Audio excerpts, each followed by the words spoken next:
వంకాయ వెల్లుల్లి కారం, వెల్లుల్లి, కరివేపాకు, ధనియాలు, వేపిన శనగపప్పు, జీలకర్ర అండ్ కొన్ని కొబ్బరి ముక్కలు ఇవన్నీ కలిపేసుకొని మనకి మిక్సీలో అయితే గ్రైండ్ చేసేసుకోవాలి. టేస్ట్ అయితే అద్దిరిపోయిందండి.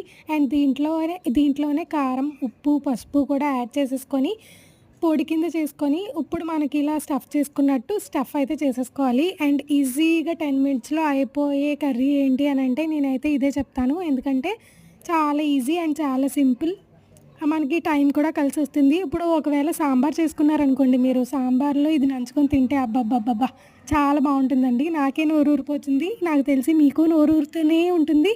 నచ్చితే మరి మీరు కూడా కింద కామెంట్ సెక్షన్లో కామెంట్ చేసేయండి, ఎలా అనిపించిందో చెప్పండి. అండ్ ఇలాంటి వీడియోస్ కానీ ఇలాంటి షార్ట్స్ కానీ మరెన్నో కావాలనుకుంటే మరి తప్పకుండా మన ఛానల్ని ఏం చేస్తారు, సబ్స్క్రైబ్ అండి, చేసేసుకోండి మరి సబ్స్క్రైబ్.